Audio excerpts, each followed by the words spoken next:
Lo mejor de la resurrección de nuestro Señor Jesucristo es que Él vive. Él vive y ahora está sentado a la diestra de Dios. Pero, ¿qué hace uno con un hombre así? Se llamaba a sí mismo Dios, pero usaba las ropas de un hombre. Se llamaba a sí mismo el Mesías, pero nunca comandó un ejército. Se le consideraba un rey, pero su única corona fue de espinas. El pueblo lo reverenciaba como regio, pero su único manto fue cosido con burla. Lo importante es considerar lo siguiente: la peregrinación no ha terminado. El viaje aún no está completo. Hay otro trayecto que debe recorrerse. Él prometió: yo regresaré, y para probarlo, rasgó en dos el velo del templo y abrió de par en par las puertas de la muerte. Él volverá. Él, como el misionero, volverá por sus seguidores. Y nosotros, como muchos, es seguro que no podremos contener nuestra alegría cuando esto suceda.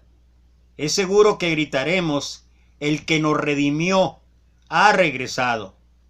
Y la peregrinación habrá terminado, y tomaremos asiento ahí en su banquete, para que siempre estemos junto a Él en su mesa. Esto es lo que Mateo escribe en el capítulo 28, versículo 1 en adelante, acerca de la resurrección de Jesús. Pero solamente quiero en todo el capítulo mencionar por lo menos tres actitudes diferentes, tres actitudes diversas. Dice ahí que temprano en la mañana las mujeres se dirigieron al sepulcro, y cuando llegaron les tocó ser testigos de un gran terremoto. Y dice ahí al principio del capítulo 28 que un ángel descendió del Señor y, acercándose, removió la piedra y se sentó sobre ella. En ese momento, los guardias temblaron y quedaron como muertos. Narra ahí la escritura. Pero llegan las mujeres, y a las mujeres les habla el ángel. No temáis vosotras, les dice, porque yo sé que buscan a Jesús, el que fue crucificado. Y enseguida les da una instrucción: que vayan y les avisen a los discípulos que Jesús va delante de ellos y que los encontrará en Galilea, y ahí lo van a ver. Y la primera actitud que quiero notar es la actitud de las mujeres. Obedecen la instrucción del ángel y se dirigen a dar el mensaje. Pero cuando van rumbo a dar el mensaje, dice versículo 8, entonces ellas, saliendo del sepulcro con temor y gran gozo, fíjate, con temor, sí, pero gran gozo, fueron corriendo a dar las nuevas a sus discípulos. Y mientras iban a dar las nuevas a los discípulos, increíble, Jesús les sale al encuentro diciendo: salve. Y ellas, nota la actitud, y ellas, acercándose, abrazaron sus pies y le adoraron. Entonces Jesús les dijo: no temáis, id, dad las nuevas a mis hermanos, para que vayan a Galilea y ahí me verán. Y esto es lo que hacen las mujeres. Primero, una actitud de temor, sí, pero una actitud de gozo. Segundo, al encontrarse con Jesús, ¿cuál es su reacción? Dice ahí que abrazaron sus pies y le adoraron, y todavía más estuvieron dispuestas a obedecer el mandato de nuestro Señor de ir a dar las nuevas a los discípulos. En el ínter narra la escritura otra actitud, la actitud de los guardias, aquellos que habían quedado como muertos por el terror de ver el terremoto y de ver al ángel. Y estos llegan los fariseos y se reúnen, y entonces les dicen a los guardias: decid vosotros Sus discípulos llegaron de noche y lo hurtaron mientras nosotros estábamos dormidos. Y si esto lo oye el gobernador, nosotros lo persuadiremos y os pondremos a salvo. Entonces ellos tomaron el dinero e hicieron como se les había instruido. Este dicho se ha divulgado entre los judíos hasta el día de hoy. Corrupción. ¿O cómo se le llama eso? Estuvieron por dinero. Estuvieron por dinero dispuestos a mentir, dispuestos a hacer o dar los datos equivocados. Esta fue otra actitud. A pesar de que ellos fueron testigos del terremoto, a pesar de que ellos fueron testigos de la llegada del ángel, a pesar de haber visto ellos mismos que el ángel había movido la piedra. ¿Y qué pasó? Los corrompieron. Y finalmente, versículo 16, pero los 11 discípulos se fueron a Galilea, al monte donde Jesús les había ordenado. Y quiero notar esto, cuando lo vieron, lo adoraron, aunque algunos dudaban. Algunos dudaban. ¿Cómo? ¿Acaso no fue suficiente 3 años y medio de ministerio con nuestro Señor Jesús? ¿Acaso no fue suficiente todos y cada uno de los milagros que nuestro Señor hizo en su presencia? Porque los que narra el Evangelio en los 4 autores no son todos los milagros que hizo Jesús. Porque dice Juan que muchas de otras cosas hizo Jesús. Dice, yo pienso que si se escribieran no alcanzarían todos los libros en el mundo. Ellos fueron testigos de los milagros, fueron testigos de las enseñanzas, fueron testigos directos de escuchar al Señor hasta en 3 ocasiones decir lo que iba a ocurrir con él, que iba a ser crucificado, pero que al tercer día iba a resucitar. Y a diferencia de las mujeres, y a diferencia de los guardias que se dejaron corromper, los discípulos, dice, algunos dudaban. Tal vez sería interesante, ¿qué es lo que hacemos nosotros hoy en día? ¿Y por qué es importante? Porque el acto de amor más grande y puro que alguien podría hacer, lo hizo nuestro Señor Jesús. Fue lastimado brutalmente, insultado, abucheado y demás cosas que nunca alcanzaríamos a comprender totalmente. ¿Por qué tanta crueldad en esos hombres para con Jesús? Pero podemos entender que Él fue un siervo doliente, asumió el dolor de los enfermos, fue traspasado a causa de nuestra rebeldía, fue atormentado a causa de nuestras maldades. El castigo que sufrió nos trajo la paz. Por sus heridas alcanzamos la salud, tal como lo profetizó Isaías capítulo 53, versículo 3. Su entrega por nosotros fue más allá de lo imaginable, pues dio la vida por lo que amaba. ¿Y a quién amaba? A nosotros, a ti, a mí, a todos nosotros. La vida de Jesús aquí en la tierra se caracterizó por la fidelidad y entrega hacia Dios y la misión que Dios le había dado y que él expresaba. Mi comida es hacer la voluntad de mi Padre, lo que agradó plenamente a Dios, su sacrificio, su entrega total y, por supuesto, su obediencia. Es un amor que vence al dolor y que vence la muerte. Nosotros como seres humanos no podemos hacer nada contra la muerte, pero hay alguien que es superior a la muerte y la venció. Y como mencionábamos en el último mensaje, ¿dónde está, oh sepulcro, tu aguijón? ¿Dónde está, oh muerte, tu victoria? Los que mataron y crucificaron a Jesús creyeron que habían vencido al Hijo de Dios. Hasta los amigos de Jesús, como ya vimos en el pasaje que todavía algunos dudaron, pensaban que ya no había nada que hacer, pero qué equivocados estaban.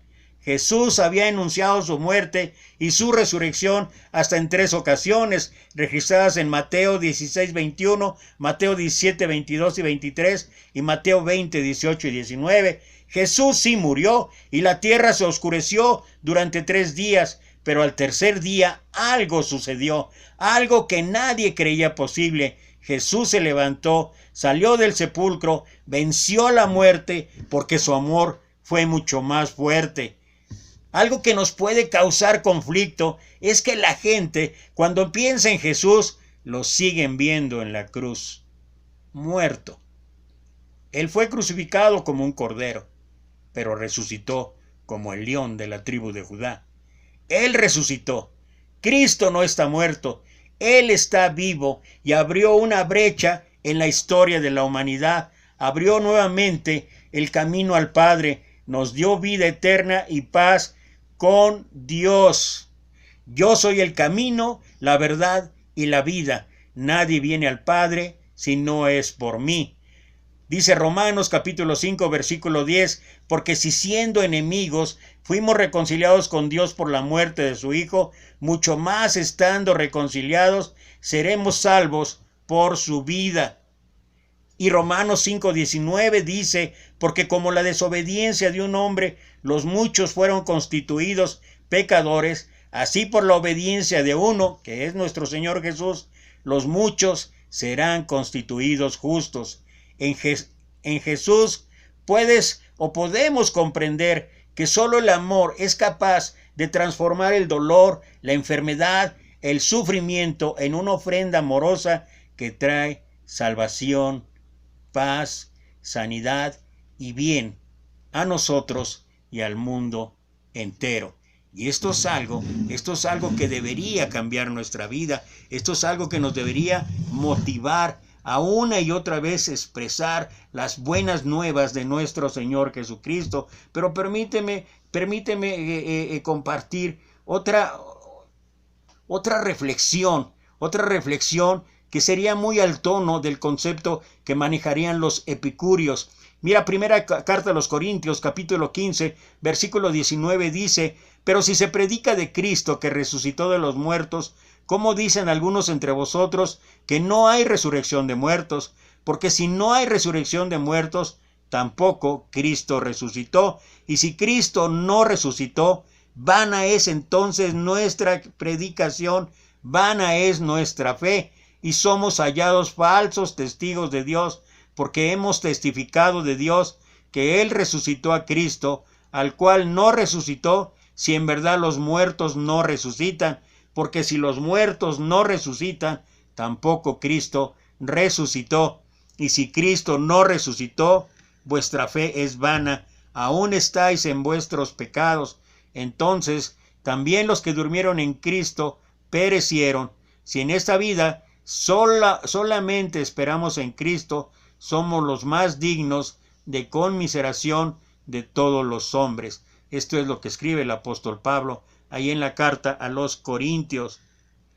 La resurrección de Cristo es la columna vertebral del cristianismo, y cuando me refiero a cristianismo, estoy hablando no de una religión, no de un grupo religioso, estoy hablando de un estilo de vida que tiene que ver con aquello que expresa el apóstol Juan en primera carta, capítulo 2, versículo 6, el que dice que permanece en él debe andar como él anduvo. Cristianismo es aquel que todos aquellos que siguen y obedecen la guía de nuestro Señor Jesucristo. Si negamos que Jesús no resucitó con un cuerpo de carne y hueso, entonces nosotros no resucitaremos en el día de la redención.